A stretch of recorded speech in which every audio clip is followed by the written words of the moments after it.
High young man, তোমাকে দেখে মনে হচ্ছে শাহরুখ আর সালমান খানকে ব্লেন্ডারে মিক্স করে তোমাকে তৈরি করা হয়েছে। কাজের বুয়া নাকি? না, তোমার বড় বোনের হবু স্বামী।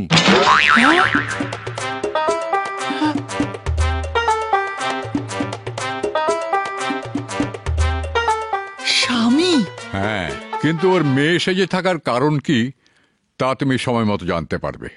সবাই তোমার জন্য অপেক্ষা করছে। এসো ভাই, ভিতরে এসো।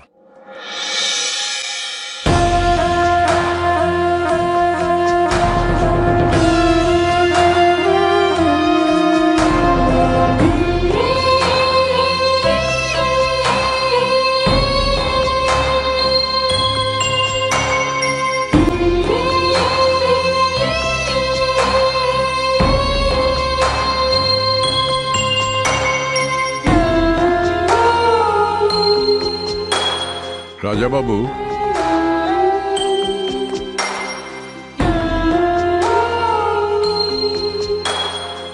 এই তোমার বাড়ি, আর উনি তোমার মা।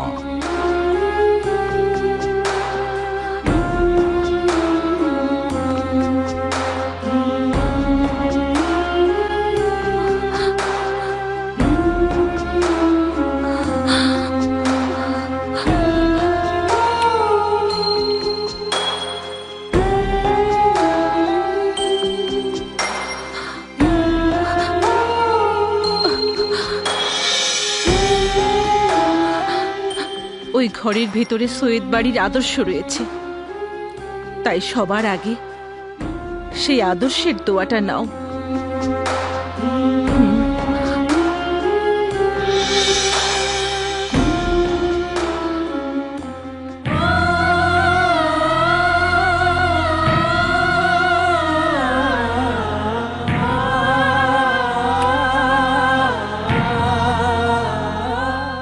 বাবা, কত খাবার! নিখা,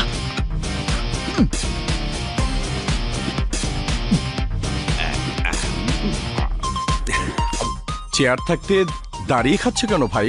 বসো। আরে এটা তো আমাদের ছোটবেলার অভ্যাস।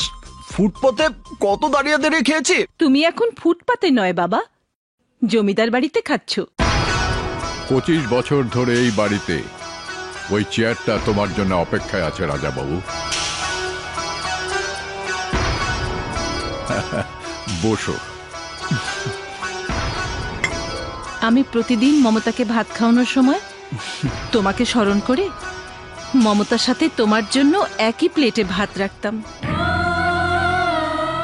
যেদিন থেকে আমি জানতে পেরেছি আমার একমাত্র ছোট ভাই আছে, সেদিন থেকে আমি ভাবতে থাকি আমার ভাই কোথায় আছে, কেমন আছে, আর ও ঠিকমতো খেয়েছে কিনা। এসব কথা ভেবে ভেবে আমি চোখের পানিতে বুক ভাসিয়েছি। আমাদেরকে এক নজর দেখার ইচ্ছা তোমার মনে কি কখনো জাগেনি? ভাই, তুমি কি জানো একটি ভাইয়ের জন্য বোনের মনে কত ভালোবাসা? একজন বোন তার ভাইয়ের উপর ভরসা করে যে সারা জীবন বিপদের হাত থেকে ভাই তার বোনকে রক্ষা করবে। তুমি কবে কখন আসবে তোমার পথ চেয়ে চোখের পানিতে বুক ভিজে নাই। গত 25 বছরে এমন একটা রাতও আমার জীবনে যায়নি বাবা। তোদের সবার কষ্টের কথা ও জানে, কিন্তু রাজাবাবু এতদিন তোদের চাইতেও বেশি কষ্ট ওর বুকে চেপে রেখেছিল। আমাদের রাজাবাবু চলে এসেছে, তাই এই সৈয়দ বাড়িতে আর কেউ কান্নাকাটি করবে না, আর কারো কোনো দুঃখ থাকবে না। রাজাবাবু, তুমি খাও। খাও বাবা।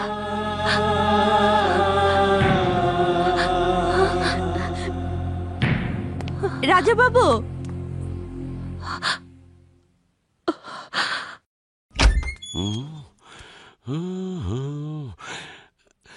কপালটা খুলতেছে না।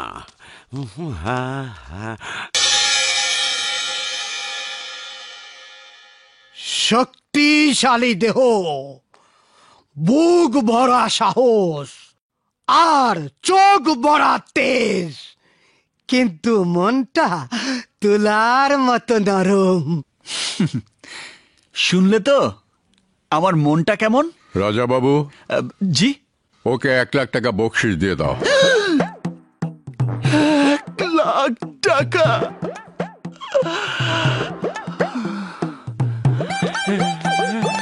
আসসালামু আলাইকুম চৌধুরী সাহেব। ওয়ালাইকুম আসসালাম। রাজাবাবুর আগমন উপলক্ষে দয়াল বাবার মাজারে মিলাদ মাহফিলের আয়োজন করা হয়েছে। রাজা বাবু, জি। খাদেম সাহেবকে 1,00,000 টাকা দিয়ে দাও। আরো 1,00,000?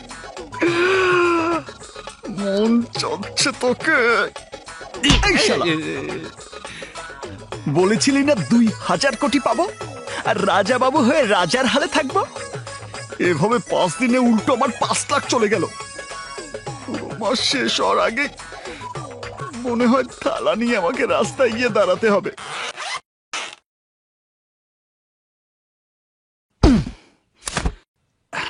দৌলত আলী, চৌধুরী সাহেব আমার ব্যাংকের টাকা খালি করে ফেলেছে, তাই এখানে আর এক মুহূর্তও থাকা যাবে না।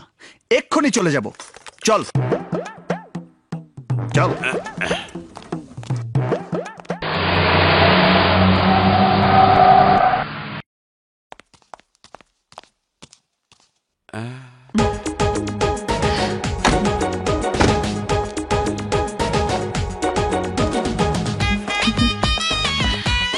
এই মা, এটাই তো আমার এই মোটা তাজা বলদ কইছিল। ধরা পড়নের আগি এগিয়ে সরাই। আমি এই বাড়িতে আছি, সাথী তা জানলো কি করে? আসসালামু আলাইকুম। ওয়ালাইকুম আসসালাম। আমার মেয়ে সাথী। আসসালামু আলাইকুম। ওয়ালাইকুম আসসালাম। বসো। না না চৌধুরী সাহেব, টাকার জোরে আজ আমি অনেক বড় হয়েছি, কিন্তু তাই বলে আপনার সামনে বসার যোগ্যতা আমার হয়নি। টাকার গরম থাকা সত্ত্বেও ওনার সামনে নরম হয়ে দিন কয়েক এ বাড়িতে থাকলে চৌধুরী সাহেব ওনাকেও আমার মতো ফকির বানিয়ে ছাড়বে। কিন্তু উনি তো কোটিপতি। ফকির হতে কতক্ষণ? ওনার সাথে আমার পার্থক্য হচ্ছে শুধু সংখ্যার। আমি লাখপতি আর উনি কোটিপতি।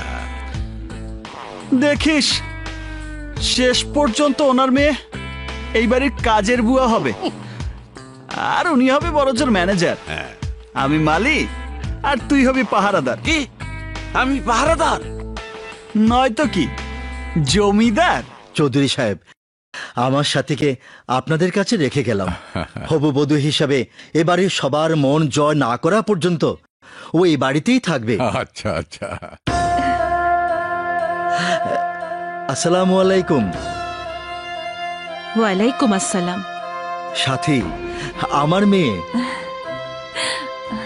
আমি এখন চলি। আসতে না আসতেই চলি মানে? আমি আমার দায়িত্ব পালন করতে এসেছি। খোদা হাফেজ। মমতা, বলো মা। যা ওকে নিয়ে আয়। এই চল। চলো। আয় আয়। সাথী চলো।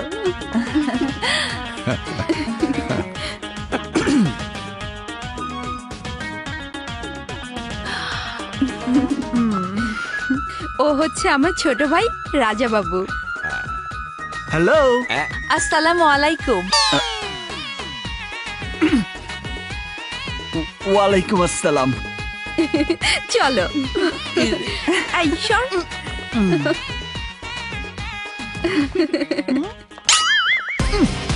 এসো। ও এখানে পা রেখে আমার হৃদয়টাকে লক করে দিয়েছে, আর তাতে আমার চলে যাবার পথও বন্ধ হয়ে গেছে। মানে? যাকে আপন করে পাওয়ার আশায় এখানে রাজাবাবু হয়ে এসেছি, সে যখন এখানে চলে এসেছে তখন আমার পুরো 75 লাখ চলে গেলেও আমার আর কোনো আফসোস থাকবে না। কিন্তু হবু বধূ হিসাবে সাথীর এখানে আসার কারণটা কি? কারণ একটাই, আমি এই বাড়ির সন্তান। নিশ্চয়ই সেই খবর জেনে ও এখানে এসেছে। তাহলে তো তুমি সার্থক প্রেমী। তোমাকে সাথীর জীবন থেকে আলাদা করতে পারে এমন কেউ নেই